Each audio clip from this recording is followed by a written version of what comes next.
हाँ। नमस्कार दोस्तों, गुड आफ्टरनून। थोड़ी देर में हम लोग ये प्रोग्राम को स्टार्ट करेंगे। आज का जो टॉपिक है वो भी बहुत इम्पोर्टेंट है और इंटरेस्टिंग है। समाज के पर्सपेक्टिव से, छोटे बच्चों के पर्सपेक्टिव से, जिसमें हृदय में जो छेद होते हैं डिफरेंट चैम्बर्स के बीच में और नलियों के बीच में, उसका डिस्कशन हम करेंगे, ग्रॉस ओवरव्यू देंगे, ताकि आप जो भी पब्लिक है वो सिम्टम्स को पहचान सके, और जो भी बच्चों को सिम्टम्स होती हैं उनको इग्नोर किए बिना जो भी कार्डियोलॉजिस्ट है उनसे मिलके उसको प्रॉपरली इवेलुएट कराएं, ताकि फ्यूचर में जो प्रॉब्लम होती है बच्चों को उससे बचा जा सके, और टाइम जब रहते हुए ही उसका प्रॉपर ट्रीटमेंट करवाया जा सके, ताकि आगे मतलब बच्चे को ज़्यादा प्रॉब्लम ना हो, और सही टाइम पे सर्जरी उनकी हो सके।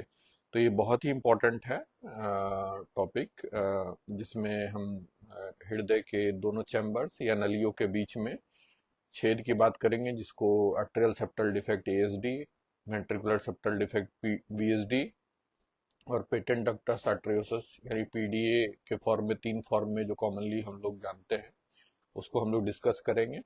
और इससे उम्मीद करता हूँ कि आप लोग सबको बहुत फायदा होगा। जस्ट 1 मिनट में ये प्रोग्राम को स्टार्ट करेंगे।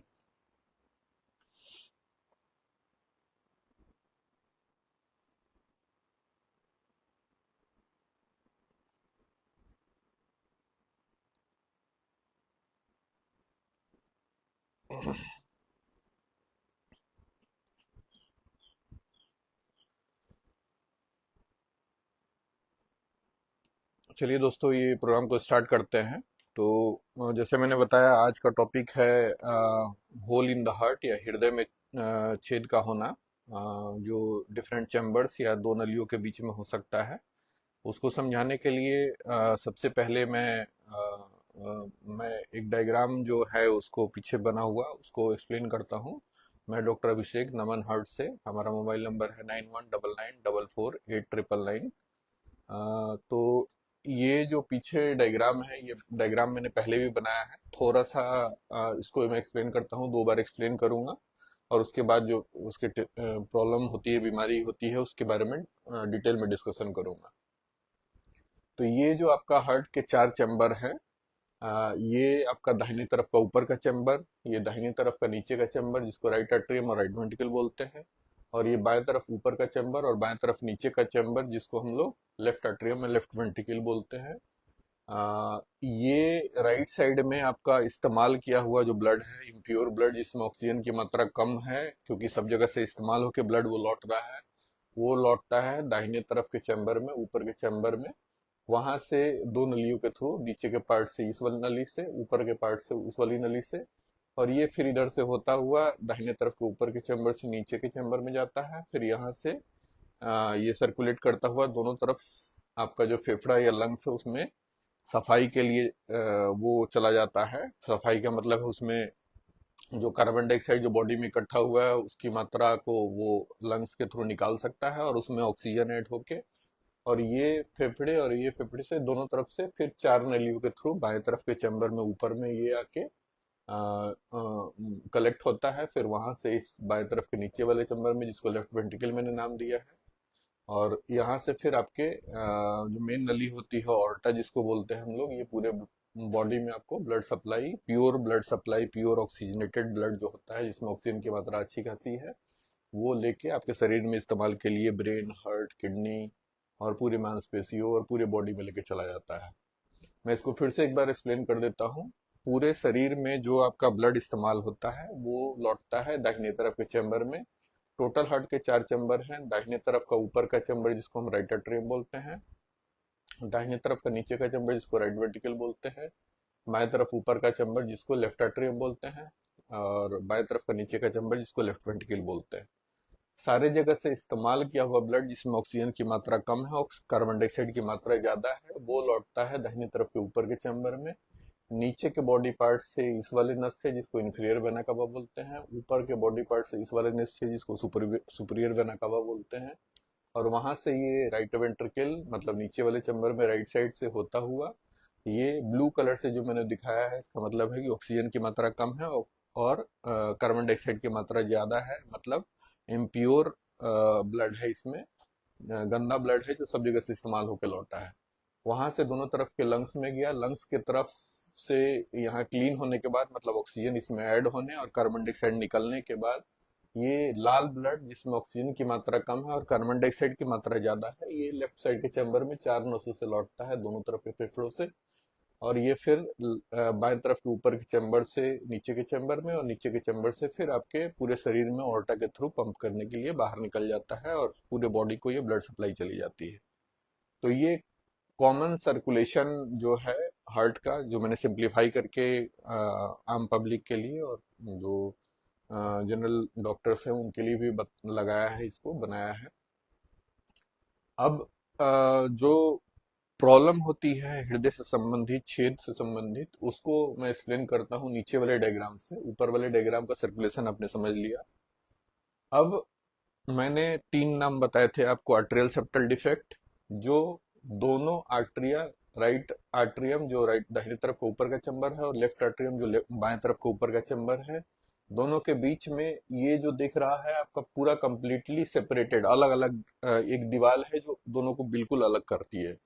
यहाँ पे आप देख रहे होंगे कि इसमें दीवार में बीच में एक गैप है जिसको हम लोग आर्टेरियल सेप्टल डिफेक्ट बोलते हैं। ये है आर्टेरियल सेप्टम, और इसमें जो अगर छेद रहता है तो उसको बोलते हैं आर्टेरियल सेप्टल डिफेक्ट। तो उसका नतीजा क्या होता है कि बाएं तरफ का हार्ट का चूंकि प्रेशर ज्यादा है, तो वहां से ब्लड जो साफ ब्लड या ज्यादा ऑक्सीजन वाला लाल ब्लड है वो आपको बाएं तरफ के चैम्बर से दाहिने तरफ के चैम्बर में जाता है। और ये चूंकि एक्स्ट्रा ब्लड आ रहा है, यहाँ पे मैंने एक लाइन दिखाया है जो ब्लड का टोटल क्वांटिटी मान लीजिए, यहाँ पे 2 लाइन दिखाया है मैंने, ब्लड का लगभग डबल क्वांटिटी ब्लड जा रहा है इस वाले चैम्बर में। तो ये कुछ पार्ट गंदा ब्लड, कुछ पार्ट साफ ब्लड, और ब्लड की टोटल क्वांटिटी ज्यादा होते हुए ये इस वाली नली से होता हुआ लंग्स में एक्स्ट्रा ब्लड जा रहा है। आप ध्यान से डायग्राम को देखेंगे तो इस तरफ के लंग्स में मैंने 6 बिंदु बनाए हैं ब्लू कलर के, मतलब ब्लड की मात्रा को मैंने डिनोट करने के लिए बनाया है, और इसमें एक गंदा खून जा रहा है सफाई होने के लिए। अब नीचे वाले चैम्बर में आप नीचे वाले फोटो में आप देखेंगे कि इसमें जो मैंने डॉट्स बनाए हैं वो लगभग डबल नंबर पे बनाए हैं, कुछ ब्लू कलर के कुछ रेड कलर के। इट मीन्स कि आपके ब्लड की क्वांटिटी लंग्स में ज्यादा जा रही है, और कुछ पार्ट प्योर ब्लड का है, कुछ पार्ट गंदे ब्लड का है, मतलब साफ ब्लड और गंदा ब्लड मिक्स होके इस वाले डिफेक्ट के कारण पहुंच रहा है दोनों तरफ के लंग्स में, और फिर ये पूरी तरह से क्लीन होके लेफ्ट के चैम्बर में आता है। नतीजा क्या होता है कि आपके राइट साइड के चैम्बर में ब्लड का सर्कुलेशन डबल हो जाता है। ऊपर वाले चैम्बर के बीच में अगर ये गैप रहता है दीवार के बीच में तो उसको बोलते हैं आर्टेरियल सेप्टल डिफेक्ट। नीचे वाले चैम्बर के बीच में अगर ये गैप रहता है जिसको हम लोग बोलते हैं वेंट्रिकुलर सेप्टल डिफेक्ट।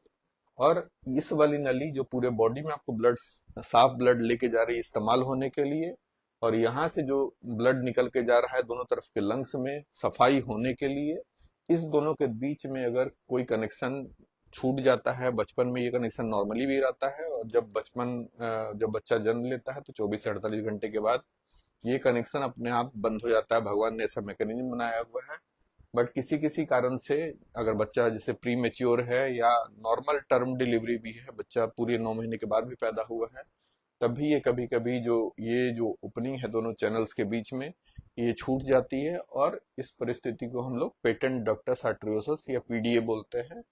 नतीजा ये होता है कि इधर जो प्रेशर ब्लड का हाई है, वहां से ब्लड इधर की तरफ जाता है, और नतीजा लंग्स की तरफ ज्यादा ब्लड मूव करता है। इससे क्या इम्पैक्ट पड़ता है, इसको मैं यहीं पे समझा देता हूँ। आपने ब्लड का क्वांटिटी देखा कि नॉर्मल लंग्स में ब्लड का क्वांटिटी मैंने 6 डॉट से बनाए हैं ब्लू कलर के, इसमें लगभग 12-14 डॉट से बनाए हैं, लगभग डबल ब्लड जा रहा है लंग्स के अंदर। तो जब भी ब्लड जो नॉर्मल से ज्यादा एक्यूमुलेशन कहीं होता है, तो इन्फेक्शन के चांसेस वहां पे बढ़ जाते हैं। तो बच्चे का जो मोस्ट कॉमन सिम्टम है, इसके अलावा और भी सिम्टम्स होते हैं, धड़कन हो सकती है, घबराहट हो सकती है, सांस फूलना हो सकता है, बट मोस्ट कॉमन जो सिम्टम जो देखा जाता है बच्चों में, कि बार बार उनको सर्दी खांसी और जुकाम और निमोनिया का शिकायत होता है। तो किसी भी बच्चे में अगर रिकरेंट निमोनिया, बार बार निमोनिया की शिकायत है, सांस फूलने की शिकायत है, धड़कन की शिकायत है, और चेस्ट पे धड़कन आपको फील हो रही है, तो उस बच्चे को डेफिनेटली एक कार्डियोलॉजिस्ट को इवेलुएट कराएं। और हम लोग के लिए बहुत खुशी की बात है कि कार्डियोलॉजिस्ट तो पटना और बिहार में हर जगह अवेलेबल हैं ही। हमारे बिहार में पीडियाट्रिक कार्डियोलॉजिस्ट भी आज के टाइम में अवेलेबल है। तो आप उनकी सेवाएं ले सकते हैं, और एटलीस्ट एक इको करा के अगर कुछ नहीं निकलता है, तो आप रेस्ट एश्योर्ड हो सकते हैं कि उनको इस तरह की तीनों बीमारियों में से कोई दिक्कत नहीं है। तो मैं एक एक करके अब बीमारियों की डिस्कशन में जाऊंगा। ऑलमोस्ट सारे सिम्टम्स सेम होंगे। मेन ये जो डायग्राम था, ये डिस्क्रिप्शन ज्यादा जरूरी था। अब इसके इम्पैक्ट क्या होंगे मैं वो समझाऊंगा। तो जैसे मैंने बताया कि ये आर्टेरियल सेप्टल डिफेक्ट क्या होता है, कि ऊपर वाले चैम्बर की दीवार के बीच में जो गैप बिल्कुल नहीं होना चाहिए, वहां पे गैप का हो जाना, ये हम लोग बोलते हैं आर्टेरियल सेप्टल डिफेक्ट।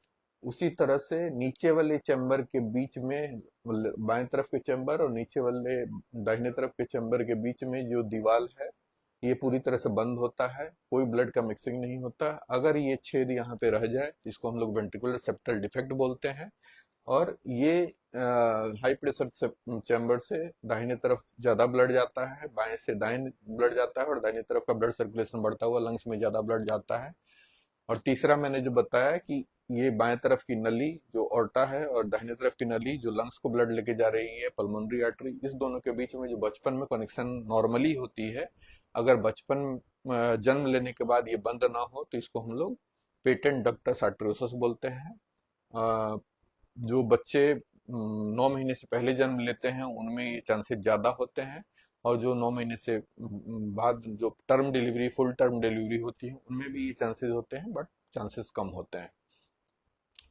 इसका नतीजा क्या होता है कि जो मैंने बताया कि ये जो ब्लड सर्कुलेशन, इसमें आप देख रहे हैं कि सिंगल लाइन से ब्लड जा रहा था। डेट मीन्स कि ब्लड की क्वांटिटी, टोटल अमाउंट जो भी था, इस परिस्थिति में एएसडी हो, वीएसडी हो या पीडीए हो, तो ब्लड की जो टोटल क्वांटिटी जो दाहिने तरफ के चैम्बर में फ्लो हो रही है, वो नॉर्मल से डबल हो जाएगी। मतलब ब्लड, इसको इधर बॉडी से इस्तेमाल किया हुआ ब्लड भी आ रहा है, प्लस लेफ्ट के चैम्बर से भी ब्लड इसके थ्रू या इसके थ्रू हो सकता है। कितनी बार ऐसा होता है कि सिंगल डिफेक्ट होगा, या तो आर्टेरियल सेप्टल डिफेक्ट होगा, या वीएसडी होगा, या पीडीए होगा, बट बहुत सारे पेशेंट्स ऐसे होते हैं जिनमें कॉन्जेनिटल मालफॉर्मेशन मिक्स हो सकता है, दोनों हो सकता है, तीनों हो सकता है, एएसडी के साथ पीडीए हो सकता है। तो ये मिक्सचर ऑफ डिजीज भी हो सकते हैं, और इंडिविजुअल अकेला डिजीज भी हो सकता है, तो इसको समझने की जरूरत है। जितना ज्यादा ब्लड सर्कुलेशन जाएगा पेशेंट या बच्चे को, उतनी ज्यादा प्रॉब्लम होगी, और आगे जो फ्यूचर में जो सर्जरी की नौबत आती है, कितनी जल्दी सर्जरी करवा लेनी है, वो भी डिपेंड करता है इस पे कि छेद कितना बड़ा है, और टाइम कितना सर्जरी के लिए हमारे पास जिंदगी में मिलना है, ये भी इसी पे डिपेंड करता है कि छेद कितना बड़ा है। बहुत छोटा छोटा अगर छेद है, तो कितनी बार ऑपरेशन की जरूरत नहीं होती है, और वो खुद खुद खुद ब खुद वो बंद हो जाता है। लेकिन अगर अ, अगर छेद मीडियम साइज का है या बहुत बड़ा है, तो जितना ज्यादा ब्लड दाहिने तरफ के लंग्स में जाएगा, दाहिने तरफ के हार्ट में जाएगा, उतनी जल्दी इसका उसमें प्रॉब्लम आएगी, उतनी जल्दी इसका प्रेशर बढ़ता बढ़ता हुआ इस तरह के चेंजेस डेवलप हो जाएंगे लंग्स की आर्टरी में, लंग्स के अंदर, कि उसका ऑपरेशन टेक्निकली पॉसिबल नहीं होगा। अ, एक सिंपल ये में जाऊं, चूंकि पीडीए और वीएसडी चूंकि बहुत हाई प्रेशर सिस्टम से blood left to right transfer करते हैं, इसलिए इनकी सर्जरी की जरूरत बहुत जल्दी पड़ती है कंपेयर टू एएसडी के। एएसडी भी अगर ठीक ठाक साइज का है, मॉडरेट टू लार्ज साइज का एएसडी है, तो 30 से 40 साल तक की एज में पेशेंट ऑपरेबल, मतलब उसकी ऑपरेशन संभव है। उसके बाद कितनी बार ये ऑपरेशन संभव नहीं हो पाता। वीएसडी और पीडीए अगर है तो कितनी बारी ये ऑपरेशन 15 से 20 साल तक आप करा सकते हैं। नॉर्मली आपको 5 6 6 साल में, 4 साल से 5 साल में ये ऑपरेशन सारे करा लेने चाहिए। लेकिन किसी कारण से अगर डायग्नोसिस नहीं हो पाया है तो एक लिमिट तक ही एज है जिसमें कि हम ये सर्जरी कर सकते हैं। बियॉन्ड दैट लिमिट लंग्स के अंदर और लंग्स की पल्मोनरी आर्टरी के अंदर ऐसे चेंजेस डेवलप हो जाते हैं, और प्रेशर पहले इधर का चैम्बर का प्रेशर ज्यादा था तो ब्लड इधर से इधर आ रहा था। एक बार अगर इधर का प्रेशर ब्लड फ्लो ज्यादा जाने के कारण बढ़ता गया और ये ब्लड सर्कुलेशन अगर उल्टा हो गया, मतलब इधर से इधर ब्लड जाने के बदले उल्टा ब्लड फ्लो होने लगा अगर किसी पेशेंट में, वो बहुत लेट स्टेज में जाके होता है। लेकिन जब एक बार वो चेंज आ गया तो फिर सर्जरी किसी भी कीमत पे संभव नहीं हो पाती है। और पेशेंट जब एक बार इरिवर्सिबल या परमानेंट चेंजेस जिसके अंदर डेवलप हो गए और पेशेंट का डायरेक्शन ऑफ फ्लो इधर से इधर की बजाय इधर से इधर अगर डेवलप हो गया, तो उसके बाद पेशेंट की जिंदगी कुछ दिन के लिए, कुछ सालों के लिए ही लिमिटेड हो जाती है। In spite of best treatment और सर्जरी इस केसेस में संभव नहीं हो पाती है। इसलिए मैं बार बार इंसिस्ट कर रहा हूँ कि अगर पेशेंट्स को सिम्टम है, इस तरह के बच्चों में सिम्टम्स हैं, तो जितनी जल्दी हो सकता है आप उनकी कार्डियोलॉजी इवेल्युएशन करवा लें, एक इकोकार्डियोग्राफी करवा लें कार्डियोलॉजिस्ट से या पीडियाट्रिक कार्डियोलॉजिस्ट से। और जो भी सलाह देते हैं, मान लीजिए आपको कार्डियोलॉजिस्ट कि आप 6 महीने 1 1 साल पे इको का फॉलोअप करते रहें या इमीडिएटली आप ऑपरेशन के लिए चले जाएं, वो उसको बिल्कुल पालन करें। क्योंकि अगर आपने निगलेक्ट किया तो हो सकता है आप बाद के स्टेज में, आप 10 साल तक आपने कोई फॉलोअप नहीं कराया, ना आपने ऑपरेशन कराया, तो आप इस स्टेज में पहुंच जाएं जहां ये ऑपरेशन संभव नहीं है। और उसके बाद आपकी जिंदगी 5 से 10 साल से ज्यादा, आप लाख प्रयास कर लें, आप सारी मेडिसिन को अडॉप्ट कर लें, डॉक्टर से आप बार बार फॉलो अप कर लें कहीं पे भी, फिर वो सर्वाइवल आपकी बहुत ज्यादा 5 से 10 साल से ज्यादा पॉसिबल नहीं हो पाती है। लेकिन अगर आपने टाइम पे सर्जरी करवा ली जहां डॉक्टर ने आपको बोला कि आपको ये सर्जरी अभी करवा लेनी चाहिए, तो डेफिनेटली आपको एक एडवांटेज होता है कि आपकी सर्वाइवल लगभग नॉर्मल पेशेंट्स के बराबर या नॉर्मल पेशेंट्स के पूरी तरह से बराबर हो सकती है। ये सब डिपेंड करता है कि आपने कितनी जल्दी सर्जरी करवाई है। अ, ये सब मैंने समझा दिया कि ब्लड फ्लो वगैरह ये सब जो है कैसे जाता है ब्लड फ्लो, और उसके इम्पैक्ट क्या क्या पड़ते हैं। अ, जो बच्चे होते हैं, जो जन्म वाले बच्चे होते हैं, चूंकि शुरू में ब्लड ज्यादा जाता है लंग्स की तरफ, तो बार बार निमोनिया का होना, सांस का तेज चलना, ब्रेथलेसनेस होना, सांस की गति का तेज होना या झटके के साथ सांस लेना, कितनी बार पेशेंट प्रॉपरली मदर के मिल्क को फीड नहीं कर पाता, स्वेटिंग होने लगती है। अगर वो दूध पी रहा है अब माँ का, तो उसके चेहरे पे पसीना आ जाएगा, क्योंकि ये जो हार्ट फेलियर के सिम्टम्स होते हैं, क्योंकि ब्लड सर्कुलेशन यहाँ ज्यादा जा रहा है तो हार्ट फेलियर के सिम्टम्स होते हैं। तो बच्चे में इतनी ताकत नहीं होती है कि वो मिल्क को सक कर पाए, और उस परिस्थिति में वो या तो मिल्क सक करना जल्दी छोड़ देता है, या तो उसकी सांस फूलने लगती है, या मिल्क सक करते टाइम पसीना आने लगता है। और अच्छी फीडिंग के बावजूद भी पेशेंट का अगर वेट नहीं गेन हो रहा है, तो एक कारण हो सकता है कि इस तरह की छेद हो। तो जैसे मैंने सिम्टम्स बताए, ब्रेथलेसनेस का होना, स्वेटिंग, फीडिंग जब बच्चा कर रहा है, दूध पी रहा है माँ का, उस समय बच्चे को स्वेटिंग होना, पसीना आना, जल्दी थक जाना, दूध का छोड़ देना, ग्रोथ या वेट का गेन नहीं करना, बार बार जुकाम और निमोनिया का होना, ये सब सारे सिम्टम्स जो है ये आपके हृदय में छेद का हो सकता है, और इसको डेफिनेटली आपको सीरियसली लेने की जरूरत है। जब भी आप पीडियाट्रिशियन के पास वैक्सीनेशन वगैरह के लिए जाते हैं, वो डेफिनेटली एग्जामिन करते हैं तो वीएसडी और पीडीए चूंकि हाई हाई प्रेशर सिस्टम से लो प्रेशर की तरफ सिस्टम फ्लो हो रहा है, इधर का प्रेशर बहुत ज्यादा होता है, इधर का प्रेशर बहुत कम होता है, चाहे नीचे वाले चैम्बर का हो चाहे ये वाली आर्टरी का हो, इसलिए उसका मरमर, या जब हम स्टेथो या आला लगा के डॉक्टर सुनते हैं तो उसका मरमर क्लियर कट सुनाई देता है। सबसे ज्यादा डिसेप्टिव या सबसे ज्यादा छलावे वाला जो हृदय में छेद होता है वो होता है एएसडी का, क्योंकि इसमें इस और चैम्बर और इस चैम्बर के बीच में प्रेशर का डिफरेंस बहुत ज्यादा नहीं है, इसलिए आला लगाने के बाद भी कितनी बार ये मरमर सुनाई नहीं देता, और कितनी बार सिम्टम्स नेग्लेक्ट होते रहते हैं, और ये बहुत लेट स्टेज में कितनी बार पता चलता है। और कभी कभी उस समय पता चलता है जब ये ऑपरेशन के कैटेगरी से बाहर हो चुका है होता है ऑलरेडी। अभी कुछ दिनों पहले मेरे क्लिनिक पे एक पेशेंट आई थी, उनका आई थिंक 5 साल से उनको पहले से एएसडी डायग्नोज्ड है, अभी भी वो ऑपरेबल कैंडिडेट हैं। लकली 42 का एज है उनका, लकली अभी भी लगता है कि ऑपरेबल कैंडिडेट है, बट किसी कारण से वो सर्जरी नहीं कराना चाहिए, नहीं चाह रही है, डर से या जिस कारण से भी हो। उनको मैंने बहुत अभी कन्विंस किया कि एक बार अगर ये रिवर्सिबल स्टेज में चला गया जहां ब्लड फ्लो उल्टा हो गया तो फिर सर्जरी रियली में डिफिकल्ट होगी और नहीं हो पाएगी, फिर आप लाख प्रयास कर लो, इसका ट्रीटमेंट पॉसिबल नहीं है। बट फिर भी वो एडमिट थे कि नहीं मुझे सर्जरी नहीं कराना है। अभी मैंने बहुत कन्विंस किया है, तो उनके फैमिली ने एक राय बनाई थी कि हफ्ते 10 दिन के अंदर हम लोग जाके बाहर में कहीं पे विलवेट करा के उसकी सर्जरी करवा लेंगे। तो ये इग्नोर नहीं करना है इस सिम्टम को।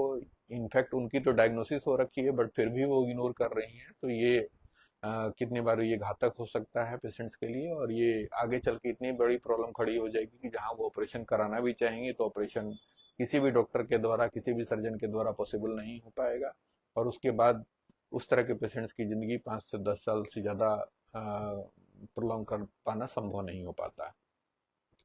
अब कारण क्या क्या हो सकते हैं इस तरह की बीमारियों के, तो कॉमन जो आजकल जो सोसाइटी में हम देखते हैं कि ओल्ड एज में शादी का होना, जो मदर होती हैं उनकी प्रेगनेंसी 30 साल के एज के बाद होती है, तो 30 साल से ऊपर जितना एज बढ़ता जाता है उसमें एक सिंड्रोम होता है, डाउन सिंड्रोम, उसकी पॉसिबिलिटी बढ़ती जाती है।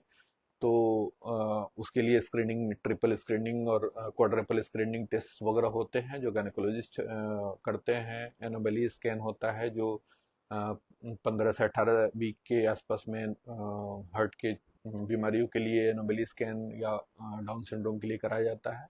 तो ये सब कितनी बार, लेकिन अगर पेशेंट पेरीफेरी में रह रहा है, गांव में रह रहा है, तो उसकी प्रॉपर स्क्रीनिंग या प्रॉपर अल्ट्रासाउंड नहीं हो पाता, और इस तरह के पेशेंट जो डाउन सिंड्रोम के होते हैं उस तरह के पेशेंट्स में इस तरह के डिफेक्ट्स की प्रॉब्लम चांसेस ज़्यादा होती हैं।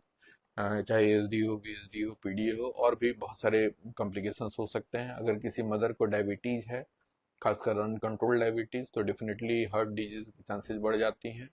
कोई महिला अगर धूम्रपान कर रही है और प्रेगनेंसी है, उनको अल्कोहल का कंजम्पशन कर रही हैं और प्रेगनेंसी है, कोई एडिक्टिव सब्सटेंसेस जैसे कोकेन वगैरह का इस्तेमाल कर रही हैं तो हो सकता है। कुछ मेडिसिन होती हैं जैसे इपिलेप्सी की मेडिसिन होती है फेनेटोइन, जिसको एप्टोइन के नाम से हम जानते हैं, अगर वो लेते हुए अगर कोई महिला प्रेग्नेंट होती हैं तो उनके केसेस में ये डिफेक्ट्स हो सकते हैं।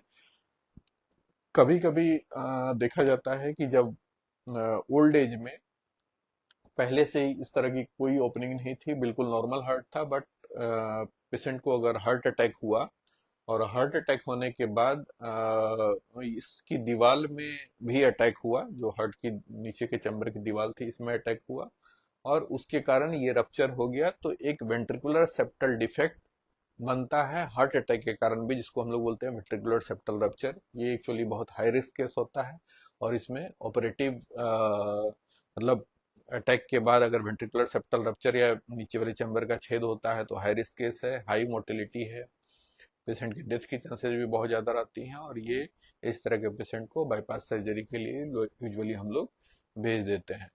एक और बीमारी होती है रूबेला, जिसकी वैक्सीनेशन भी हम लोग देते हैं एमएमआर के फॉर्म में। तो रूबेला जब उसकी वैक्सीन नहीं हुआ करती थी तब भी इस तरह की बीमारियां बहुत कॉमनली हुआ करती थी।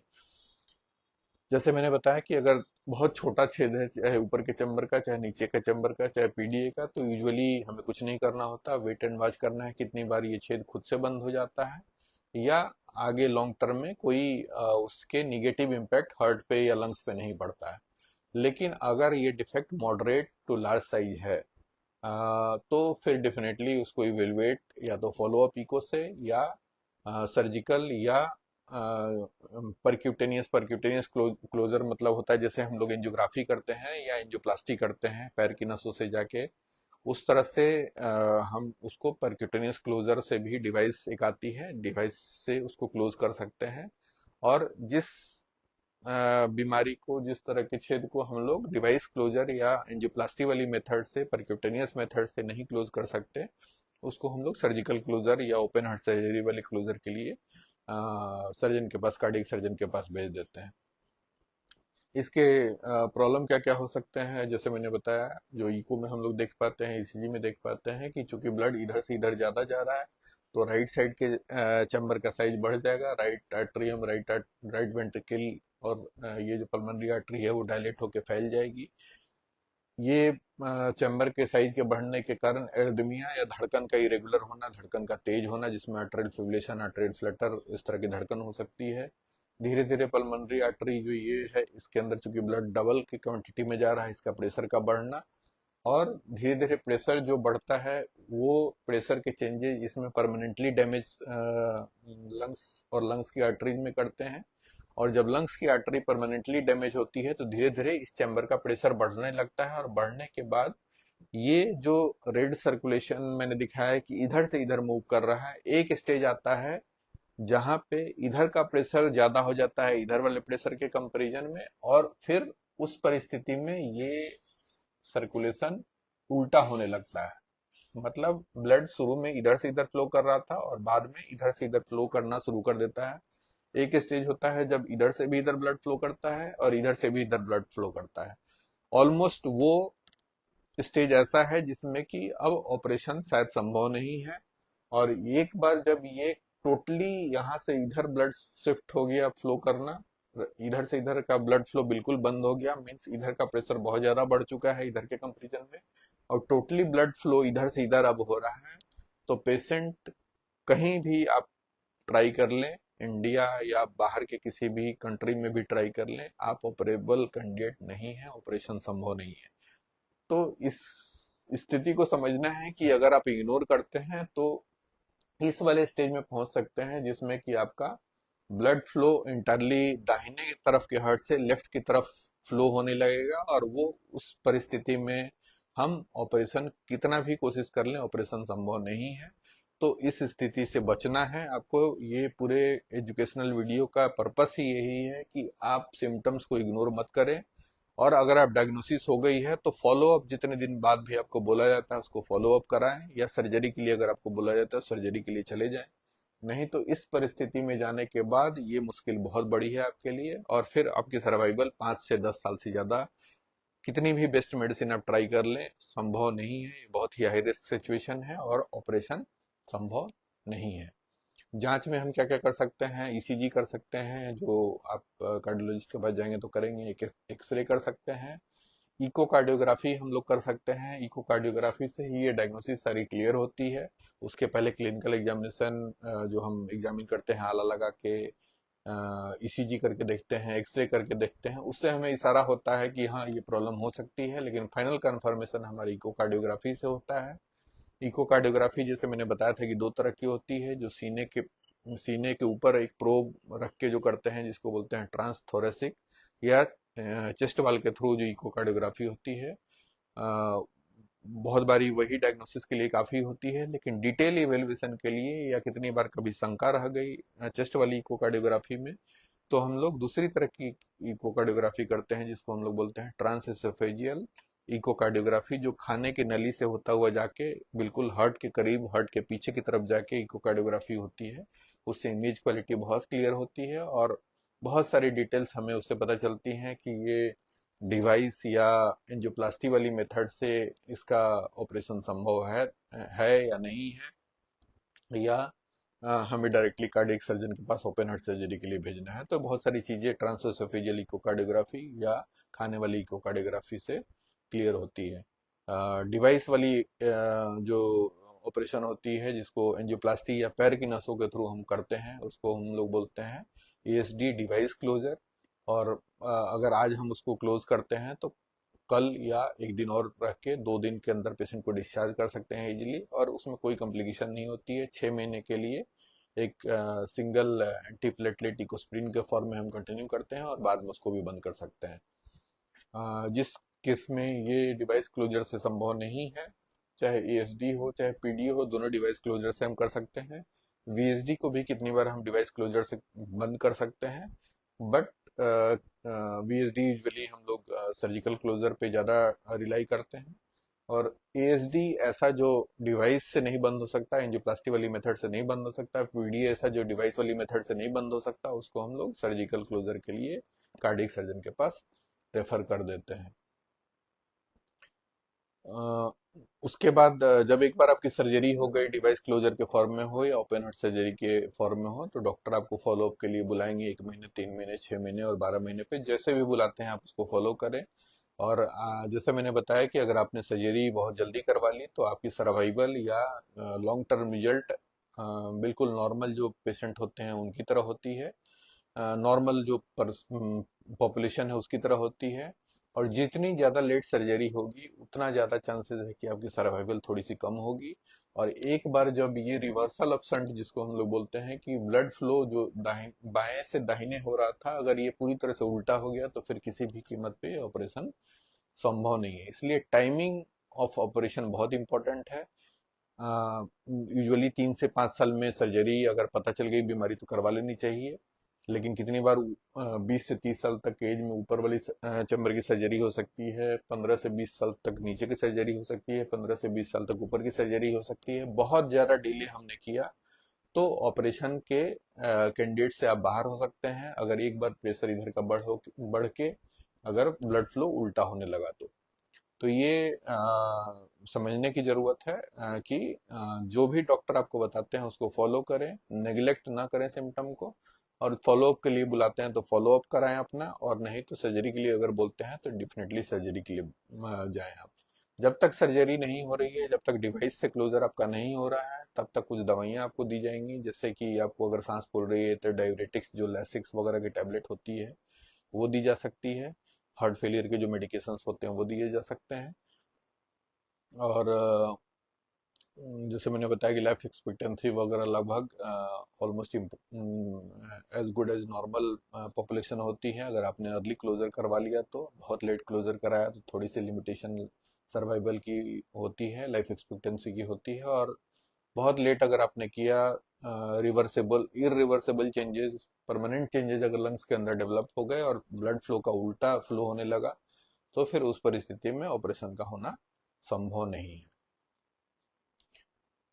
जैसे मैंने बताया कार्डियक कैथेटराइजेशन, जो पैर के नस से हम लोग, ये वाली जो नस है जो पैर के तक आती है, तो पैर के नस से होते हुए जाते हैं और इसके आर पार तार रख के और इसको डिवाइस से हम लोग क्लोज कर सकते हैं, और नहीं तो फिर सर्जिकल क्लोजर के लिए जाते हैं। तो ये आपका टोटल ये जो आपके जो हृदय में छेद है उसके ये सिम्टम्स हैं, ट्रीटमेंट है, किस तरह से इम्पैक्ट करता है ये ओवरऑल ओवरऑल आपके हार्ट के हेल्थ को, वो मैंने डिटेल में आपको बताया। और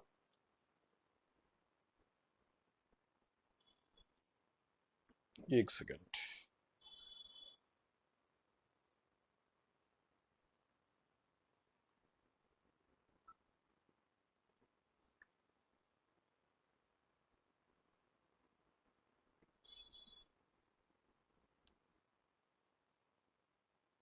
तो ये मैंने आपको डिटेल में सारी चीज़ें बताई हृदय में छेद के बारे में। तो उम्मीद करता हूँ कि आपको बहुत इससे फायदा हुआ होगा। और इस चीज को जो सारी डिटेल्स मैंने बताई हृदय में छेद के बारे में, इसको जितना ज्यादा आप स्प्रेड कर सकते हैं करें। क्योंकि कितनी बार हम देखते हैं कि पेशेंट हमारे पास इस परिस्थिति में ही डायरेक्टली पहुंचता है जहां किसी भी कीमत पे ऑपरेशन संभव नहीं है।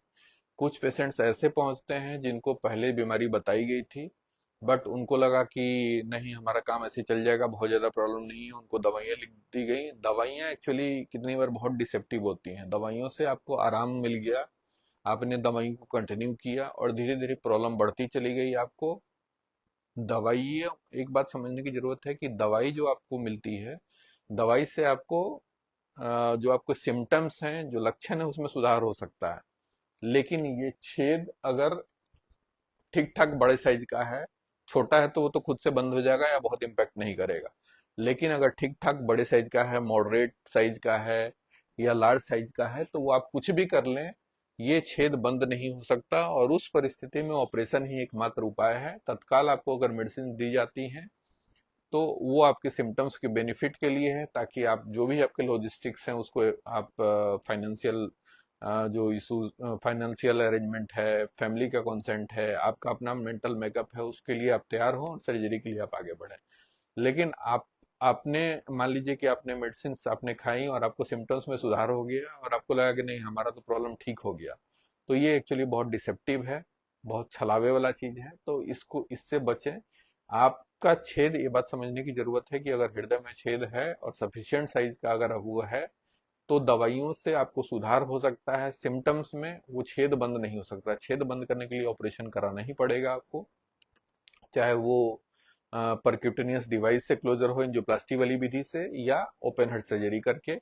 वो डिपेंड करता है कि आपकी छेद की क्वालिटी या किस तरह की छेद है। लेकिन आपको डेफिनेटली ऑपरेशन करानी पड़ेगी। आपने अगर इग्नोर कर दिया, सिम्टम्स आपके सुधार होने लगे और आपने इग्नोर कर दिया, तो हो सकता है आप ऐसे स्टेज में पहुंच जाएं जहां आपका ऑपरेशन किसी भी विधि से संभव नहीं हो पाए। और आप चाहें तो भी ऑपरेशन नहीं हो सकता, डॉक्टर चाहे तो भी ऑपरेशन नहीं कर सकता। तो ये बात समझने की जरूरत है। तो इसको आप जितना स्प्रेड कर सकते हैं इसको स्प्रेड करें, ताकि इस तरह के पेशेंट्स जिनको इस तरह के सिम्टम्स है वो या तो इवेलुएट कराएं, या जिन्होंने इवेलुएट कराया है और उनको ये बीमारी है और किसी कारण से अपने सिम्टम्स को उन्होंने दबा के रखा हुआ है दवा से, तो अगर उनको सर्जरी एडवाइस की हुई है डॉक्टर ने, तो सर्जरी के लिए वो आगे बढ़े। कितनी बार ऐसा होता है कि पेशेंट्स नॉर्मल फिजिशियन के पास सांस की प्रॉब्लम के लिए बार बार जाता है, लंग के डॉक्टर के पास बार बार जाता है, और वो फिजिशियन या लंग के डॉक्टर उनको ट्रीट करते रहते हैं अस्थमा समझ के, या उस तरह की इनहेलर्स वगैरह दे के। बट एक इको उसमें डेफिनेटली मैंडेटरी है कि करवा लेना चाहिए, कि और कोई प्रॉब्लम ना हो। हृदय की दीवालों में छेद हो सकता है, वाल्व हो सकता है, ये सब चीजें हो सकती हैं। तो एक इको करवा लें और इको करवा के उसको रूल आउट कर लें कि किसी तरह की कंजेनिटल हार्ट डिजीज या हृदय में छेद की समस्या नहीं हो, या फिर कोई वाल्व के सिकुड़न या लीकेज की कोई समस्या ना हो, ताकि उस तरह के पेशेंट्स को बेनिफिट दिया जा सके अर्ली सर्जरी या टाइम के साथ सर्जरी का। और तभी उनका प्रॉपर निदान संभव है। और ये मैं गुजारिश करूंगा कि जो भी दर्शक देख रहे हैं कि वो इसको अपनी सिम्टम्स को, या अपनी फैमिली में किसी को सिम्टम्स है तो उसको सीरियसली लें, उसको इवेलुएट कराएं, या इवेलुएट हुआ है तो उसको जो भी डॉक्टर सलाह दे रहे हैं उसको आप उस सलाह को परस्यू करें, उसको रेगुलर फॉलोअप में जाएं। और इसको बाकी लोगों को भी आप अवेयर करने के लिए इस वीडियो को स्प्रेड कर सकते हैं। मैं देख लेता हूँ, अगर कोई क्वेश्चन होगा तो मैं उसको रिप्लाई करूँगा।